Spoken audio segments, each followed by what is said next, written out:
ஐயனார் துணை சீரியலில் அடுத்தடுத்து நடக்க போகிற பரபரப்பான நிகழ்வுகளை நாம் பார்க்கலாம். சோழன் வீட்டுக்கு வந்ததுலேருந்தே மனோகர் ரொம்பவே பயப்படுறாங்க. இவனுக்கு நாம தான் இதை கடத்த சொன்னோம், இந்த மாதிரிலாம் பண்ண சொன்னோங்கிற உண்மை தெரியுமா? தெரிஞ்சு தான் இங்கே வந்திருக்கானா? ஏதாவது ப்ராப்ளம் பண்ணுவானோ?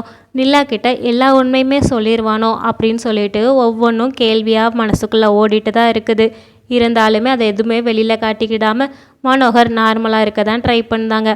ஆனால் தாஸோ கொஞ்சம் அவசரப்பட்டு, நீ ஏன்டா வீட்டுக்குள்ளே வந்த, எங்கள் பணமெல்லாம் எங்கன்னு சொல்லி அவசரப்பட்டு கேட்குறாங்க. அப்போ மனோகர் தான் கண்ணை காமிச்சு, தயவு செஞ்சு கொஞ்சம் அமைதியாக இருடா அப்படின்னு சொல்லி தாஸை கிட்ட கூப்பிட்டு, அவன் தப்பிச்சு வந்திருக்கான் அப்படின்னா அங்கே ஏதோ பெரிய பிரச்சனை நடந்திருக்குன்னு தான் அர்த்தம். அதனால் நீ கொஞ்சம் நேரம் அமைதியாக இருன்னு சொல்லிட்டு தாஸ் கிட்ட சொல்லிவிட்டு, சரி மாப்பிள்ள அப்படி என்ன தான் ஆச்சுன்னு சொல்லி நார்மலாக கேட்குறாங்க.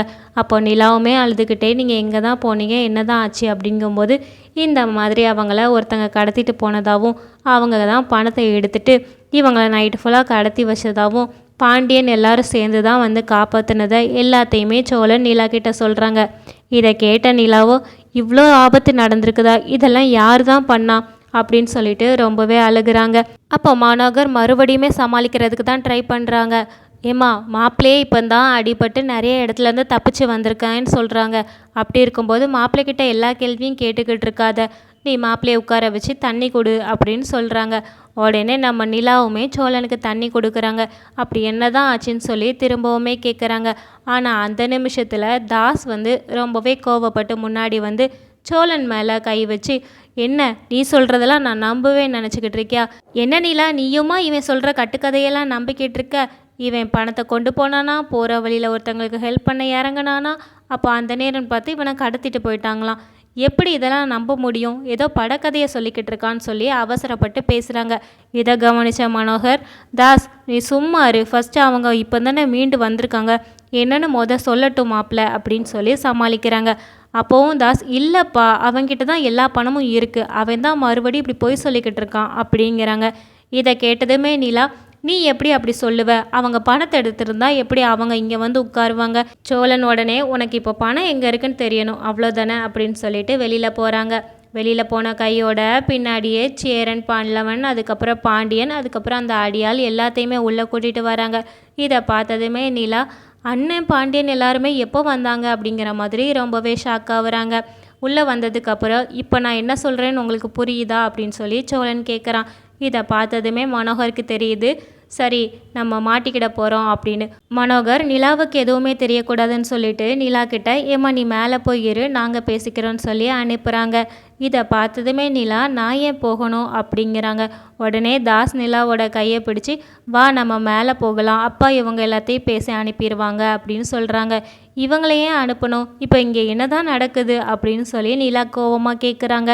இதை கேட்டதுமே பல்லவன், உங்கள் அப்பா தான் இந்த மாதிரி அடியால் வச்சு பணத்தை எடுக்க சொன்னது. அது மட்டும் இல்லாமல் நாங்கள் கொஞ்சம் லேட்டாக போயிருந்தாலும் அண்ணனோட உயிரே போயிருக்கும். ஏன்னா அந்தளவுக்கு அவங்கள அடிக்க சொல்லியிருக்காங்க, போட்டு தொல்ல சொல்லியிருக்காங்கங்கிற எல்லா விஷயத்தையுமே சொல்கிறாங்க. இது எதையுமே நம்ப முடியாமல் நிலா முன்னாடி வந்து, நிஜமாவே எங்கள் அப்பா தான் இதெல்லாம் பண்ண சொன்னதா அப்படின்னு சொல்லிட்டு நிலா வந்து பல்லவனை பார்த்து கேட்குறாங்க. அதுக்கு எல்லாருமே, ஆமாம் உங்கள் அப்பா தான் பண்ண சொல்லியிருக்காங்கன்னு சொல்லி எல்லா விஷயத்தையுமே சொல்கிறாங்க. இதெல்லாம் கேள்விப்பட்ட உடனே நிலா நம்பவே முடியாமல், எங்கள் அப்பாவா இப்படியெல்லாம் செஞ்சதுன்னு சொல்லி ரொம்பவே அழுதுகிட்டு நிற்கிறாங்க. இதை பார்த்ததுமே மனோகர், நான் தான் கடத்தினேங்கிறதுக்கு என்ன தான் சாட்சி? ஏன் என்னையே சொல்கிறீங்க? நான்லாம் எதுவுமே பண்ணலைங்கிற மாதிரி, எந்த தப்புமே பண்ணாத மாதிரி அவங்க பேசுகிறாங்க. இதை கேட்டதுமே சோழனுக்கு ரொம்பவே கோபம் வருது. ஏன் நீங்கள் சவால் போட்டது எனக்கு ஞாபகம் இல்லையா அப்படின்னு சொல்லி சோழன் கேட்குறாங்க.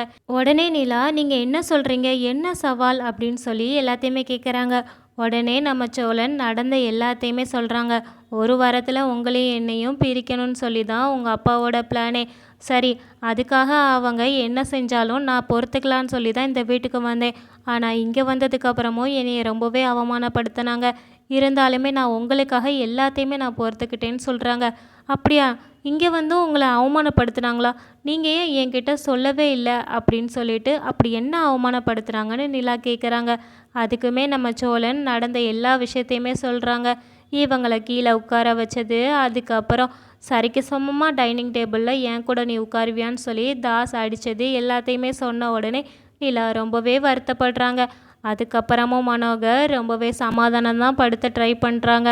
நிலா எல்லாமே நான் உன் நல்லதுக்காக தாம்மா பண்ணேன், இந்த பிச்சைக்கார குடும்பம் உனக்கு வேண்டாமான்னு சொல்லிட்டு ரொம்பவே சமாதானப்படுத்த போகிறாங்க. இதை பார்த்ததுமே நிலா ரொம்பவே கோவப்படுறாங்க. அப்போ மனோகர் நிலாவோட கையை பிடிக்க போகிறாங்க.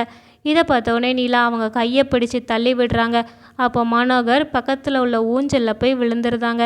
உடனே தாஸ் ஓடி வந்துட்டு எல்லாமே ஓன் நல்லதுக்காக தான் நிலா நாங்கள் பண்ணுறோம், அதையா நீ புரிஞ்சுக்கிட மாட்டேக்கேன்னு சொல்கிறாங்க. நீங்கள்லாம் மனுஷ ஜென்மம் தானா, இப்படி கொலை பண்ணுற அளவுக்கு போயிருக்கீங்க. அப்படி உங்களுக்கு கௌரவம் தான் பெருசுனா நீங்கள் என்னைய தேடி வந்திருக்கவே கூடாது.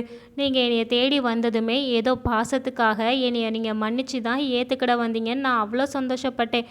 ஆனால் இப்போந்தான் புரியுது, உங்கள் சுய கௌரவத்துக்காகவும் சோழன்கிட்ட போட்ட சவாலுக்காகவும் என்கிட்ட வந்திருக்கீங்கன்னு சொல்லி. அப்போ நான் தான் இங்கே ரொம்பவே ஏமாளியாக இருந்திருக்கேன்ல அப்படின்னு சொல்லிட்டு ரொம்பவே அழுகுறாங்க. அது மட்டும் இல்லாமல் உங்கள் மூஞ்சிலெல்லாம் முழிக்கிறதுக்கு நான் இனிமேல் தயாராகவே இல்லை. இந்த வீட்டில் எனக்கு பொண்ணுங்கிற உரிமை இனிமேல் இல்லவே இல்லை. எனக்கு அப்பாவோ அண்ணாவோ அம்மாவோ இல்லைன்னு நான் நினச்சிட்டு இனிமேல் தனியாகவே நான் வாழ்ந்துக்கிடுவேன் அப்படின்னு சொல்லிட்டு வேகமாக நிலா உள்ளே போய் பேக் எடுத்துகிட்டு வெளியில் வராங்க. இதை பார்த்ததுமே மனோகர் சொல்கிறாங்க, எல்லாமே உன் நல்லதுக்காக தாம்மா நாங்கள் நினைக்கிறோம் அப்படின்னு சொல்லிட்டு மனோகரும் தாஸும் மாற்றி மாற்றி சொல்கிறாங்க. அவங்க செஞ்ச தப்பை உணர்ந்த மாதிரியே இல்லை. உடனே பல்லவன், இவங்களெல்லாம் இப்படி விட்டுட்டு போக வேண்டாம் அண்ணி, நம்ம போலீஸில் போய் கம்ப்ளைண்ட் கொடுப்போம். ஏன்னா கடத்தி கொலை பண்ணுற அளவுக்கு துணிஞ்சிருக்காங்க, இவங்களை ஏதாவது பண்ணுவோம் அப்படின்னு சொல்கிறாங்க. ஆனால் நிலாவுக்கு அது மனசில்லை. அது எல்லாருக்குமே புரிய தான் செய்யுது. உடனே சேரன், இல்லை அவங்களுக்கு இந்த தண்டனையே போதும், ஏன்னா நிலா நம்ம கூட வந்துட்டால, அவங்களுக்கு கண்டிப்பாக லைஃப்பில் ஏதாவது நடக்கும், நீ வான்னு சொல்லிட்டு எல்லாருமே சேர்ந்து வெளியில் வராங்க. அப்போ நிலா ரொம்பவே வருத்தப்பட்டுட்டு அழுதுகிட்டே வராங்க. அப்போ சேரன் தான் சமாதானம் சொல்கிறாங்க. சரிம்மா விடு, நடந்த வரைக்கும் போதும், இனிமேல் நாங்கள் இருக்கோம்னு சொல்லிட்டு ஆதரவாக நம்ம சோழன் கையை பிடிச்சி நிலாவை கூட்டிகிட்டு வராங்க.